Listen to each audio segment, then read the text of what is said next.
What's going on, ladies and gentlemen? Johnny5 Alive here, and we're back with some more Rogue Stormers.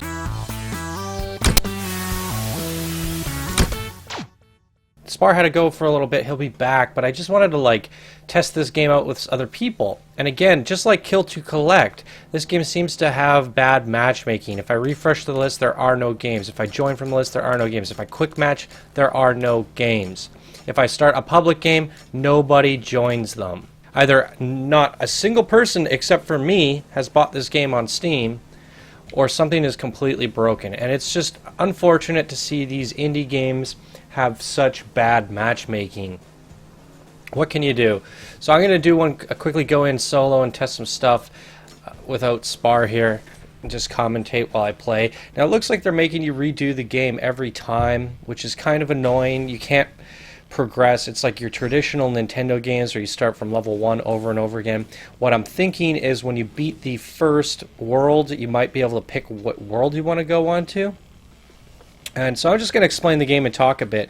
So you start with your basic character, and the controls are the left trigger is jump. Then it's a twin stick shooter, so I can shoot in all directions with one joystick while I move in all directions with the left joystick. So the reason they have the left trigger as jump is they don't want you really using the surface keys. By default, they have a dash which is bound to the right bumper. I didn't like the right bumper as a dash. I rebound it to the right trigger, and it feels much more fluent now. Jumping with the left trigger, dodging with the right trigger, it feels a lot better. However, by doing that, when you go into your options and you go custom key bindings, it now changes all the keys to A5, A6, they changed it to custom bindings. So it no longer says what the Xbox controller buttons are. So if I walk up to something, instead of it saying push the Y button to engage, it says push B6 or B1, and it makes it really difficult to kind of learn what buttons do what if you want custom bindings. And I just simply wanted to change dash to the right trigger. That should have been one of the secondary options that just switch the two buttons around. So what you also have in the top left, you see those little jaws. Those jaws are your special attack. So if I push the left bumper, it uses my special. And now I go into werewolf mode with this character, and I shoot insanely fast, and now it's over. So now you just watch that timer go up to 100%, and you can use it again. The right bumper is going to be your item, and I don't have an item, so maybe we can get one from here. So as you can see, I have 250 coins in the top left, and I can gamble. See, it says B4 there. I believe that's the A button. And now I gamble, and something comes out. So I get a health pack, which I have full health, so you can come back and get these. They don't disappear. And then I got a Moonlight Claw Electric. So now if I hit the right bumper, it does that. And I can hold it and it slashes. Oh, that's cool. That's a cool one. And then it charges back up. So it's white bars are the cooldowns. So some of them are based on cooldowns. This one's also based on cooldowns. It comes back. Then there's the red to green bar, which is its overall lifespan. So the more you use it, the less you can use it. It'll wear out after time. It has durability. So far it's a pretty fun game.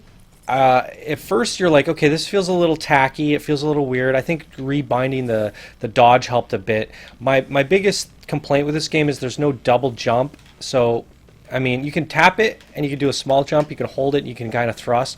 I wish you could thrust it a little bit longer, and I also wish you could double dash. So it feels like there could have been better controls. Like you should be able to wall slide, but you can't. So I should be able to jump off that wall. Instead it just feels a little clunky. The dash, you just drop. You go straight down. I wish you could kind of dash jump. Or you could, you should be able to, if there wasn't a double jump, there should be at least a jump dash jump. That's how you would use the double jump, in my opinion. That would help the game feel a lot better, in my opinion. So I did wall grab a little bit there. I think it just bugged out. So there are collision issues with this game. You get stuck on things, enemies get stuck in walls, all sorts of little nitty-gritty minor things to pick about the problems with this game. But overall, it plays pretty decently. We've been having fun with this co-op. It's very challenging. We haven't gotten past like the second level or whatever, and yeah, at first you're just kind of trying to figure out the controls, figure out the gambling, figure out how things work, and just trying to manage things that way. And because of that, you're just dying a lot. Hand cannon.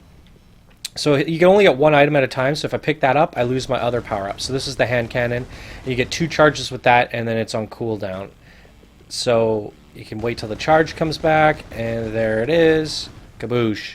It has a range. I don't like this very much, this melee attack, because you don't really want to get in close to your enemies. So I think the hand cannon is going to be the better choice. Now we also have some jackpots here. Should we gamble? So how much does this one cost? 250? 250, so we can't. What about this one? 250. Okay, so we can't do anything. Yeah, so overall, what I was saying about the controls, they feel a little clunky. I feel like the game could have done with an extra dash or a double jump. And if you want to jump through platforms, you have to hold down and then jump. So I can jump down through this platform, and it's only the white platforms that you can do that on. It plays pretty well, I mean, for a twin-stick shooter. I just sometimes find that you die because it wasn't your fault. Like, you get stuck on collision, or an enemy's stuck in a wall, you can't shoot him, and he's able to shoot you. So, there's just little tiny gripes that I have about the game so far. It feels a little beta in the sense of bugs. There's some bugs that shouldn't be there. Like one time I started a game with Spar, and he wasn't in the game. We were both in our own separate games, but we could see each other's names, and we were in the same world, but not. It was really weird. It like put us in 2 different games. So there are some like those kind of things shouldn't be there, especially if I'm finding those things off like the first couple turns of playing the game, first couple times trying the game, and we're finding kind of bugs like that where we have to basically quit. If we were on the 3rd level and that happened and we have to quit out and restart the whole game, that would have probably just made me frickin' quit. But luckily it was like the 1st level. High-tech magazine unlocked. I was looking at that. The UI could have been a bit better. You're looking at the top left, you're looking around at things that pop up, and it oftentimes causes you to get hit. Looking at your cooldowns in the top left corner, it's a pretty bad position for it.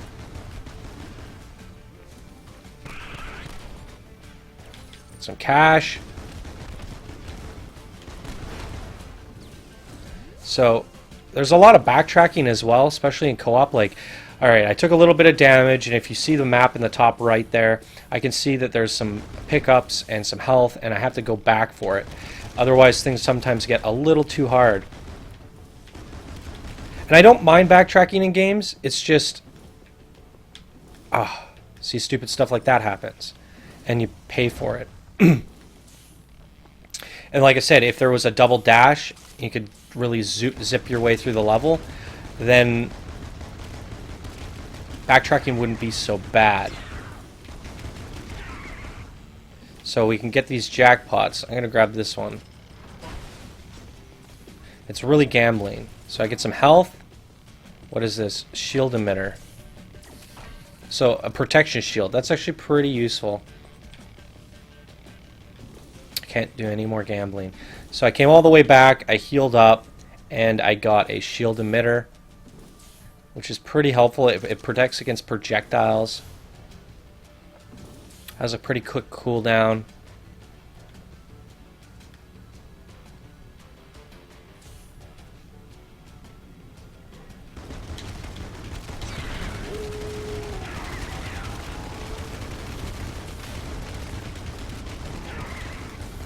So yeah, when like I said, I put the dodge on the right joystick, or on the right trigger.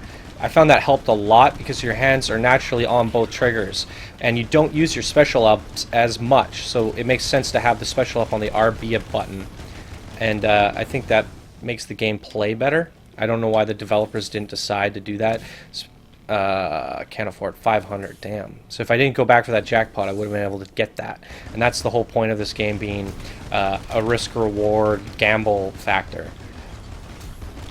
Now, one thing I don't really like about this game so far is we're both playing as this character. There's only one character at the very beginning. You can't switch out your character.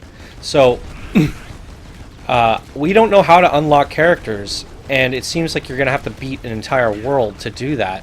But we keep losing the game, and we're not making any progress. And maybe, if we had a different character to play with, we would actually be, you know...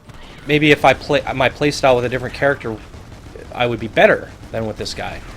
I don't know how the characters play yet. That's something I'm going to have to judge later. But it gets kind of redundant doing the same first levels over and over and over again and always having to play as this one guy. So the game experience for us is the same every time. Oh, see that? I got stuck on the stair. Right, I'll show that again. Boom. Stairs that you get stuck on. That's absolute garbage. See that? There's major collision issues in this game. That kind of stuff, I took damage there because the game level design was bad. And now I have to gamble, and luckily I got health. So the gamble is worth it. So little tiny frustrating things about this game in terms of progression and progress. This boss again. This isn't really a very interesting boss. Those cannons just shoot at you, and you just gotta shoot at this orb and dodge stuff. Frick! And the problem is they don't give you much room to dodge, as you saw there. That projectile covered the whole ground, so you really have no room to work with here, which doesn't make for an interesting boss fight. I think they should have opened up the room fully. Especially if you had 3 to 4 players. That would make this really annoying. It's going to charge, go up and over. Shit, I should have dodged. There we go. Get some health. That's the end of the first level. Now there's these chests at the end. Don't have enough. These ones, you have to pay for your health. And they give you... I got a perk here. Firing your primary weapon periodically triggers a gas bomb. Let's try that out. See that? A gas bomb went flying out. That's really periodic. Speed it up. Wow. That's like 1 in 1,000 shots.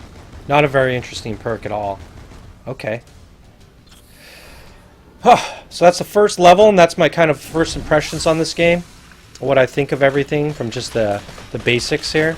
I've also noticed we get upgrades at the end, and sometimes like you level up here, and the screen will just skip itself sometimes. It's really annoying.